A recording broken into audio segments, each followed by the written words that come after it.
Jeremiah Fears making his decision Monday, supposedly. All signs point to one school here, I believe, but you and I haven't talked about this, so I'll see if you are on the same page as me. His final five, according to his list: Providence, Illinois, Kansas, Ole Miss, Michigan. He has canceled his official visit to Michigan that was supposed to come in the next couple of weeks, I believe. It is not expected to be rescheduled. He is announcing his commitment Monday. Who's he going to commit to? I was told that Michigan felt good about the spot they were in. They feel good about everything. Oh, Yeah. okay. I didn't know. I didn't know if not.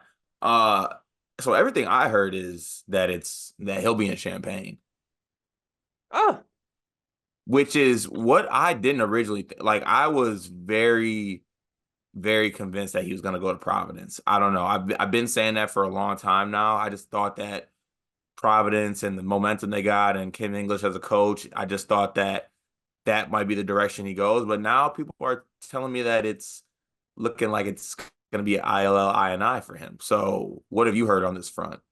yeah. I've also heard it's Illinois. Trilly was being ominous. Illinois has a commitment coming. People expect that it is Jeremiah Fears.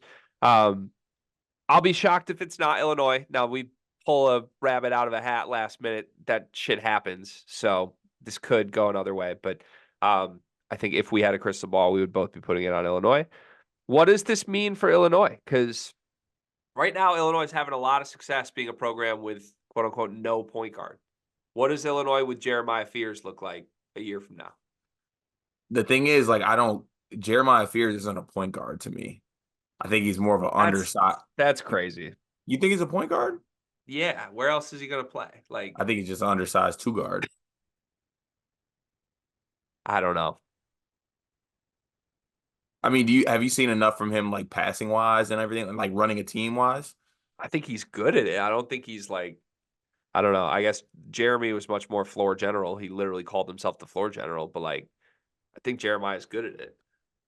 Yeah, I think Jeremiah's a bucket for one. Like I think he's a scorer. I do think he's a good point guard. I guess it's that argument of like, oh, is he a natural point guard? Who really is a natural point guard anymore? Like guards are just point guards that score are still point guards. So I'll take a step back. He is a point guard.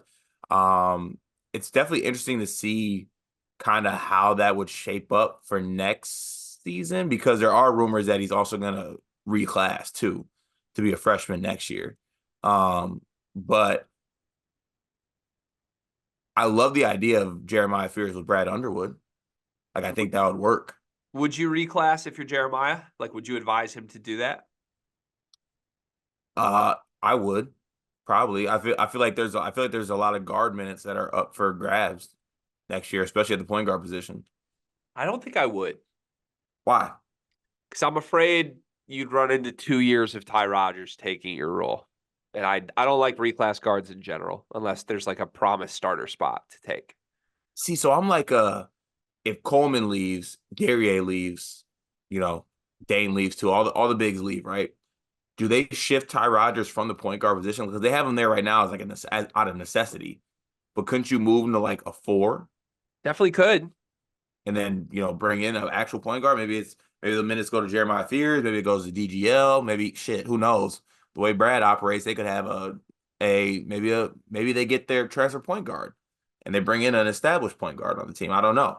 But to me, I think there will be some guard minutes and you can move Ty Rodgers around. Because I still don't think Ty Rodgers is a point guard. I think he's playing it out of necessity, but he would thrive in like that four spot, like small ball four. I can see it. I think that's a fair point. I don't know. I never think you should reclass unless you're stepping into a spot where you have like a 35-minute role promised. You know? Yeah, true. But would be a big pickup for Brad though. Like he's a top 40 kid. Like I said, I really like his game just in general. I think he's really good at getting to his spots. He scores in a variety of ways. He's also like he's got like that Fears family like late bloomer ish, not late bloomer, but he's like it seems like his brother Jeremy, they've done nothing but kind of get better throughout their high school career and their AAU career. Very different players from each other. I think Jeremiah is a better scorer.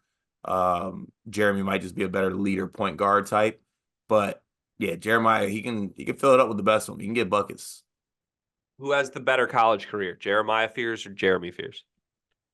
When all is said and done, who was the better college player? I think Jeremy Fears ends up being the better college player. I Hmm. think. Hmm. And I Okay. think some of that might also lean on success too. Got it. Okay. Um, okay. Interesting. Was it close? Was it like a tough toss up for you to decide that? It was, 'cause I think Jeremiah is good. Okay. I think they're both good. Would you take Jeremiah? What would Jeremiah be at Michigan?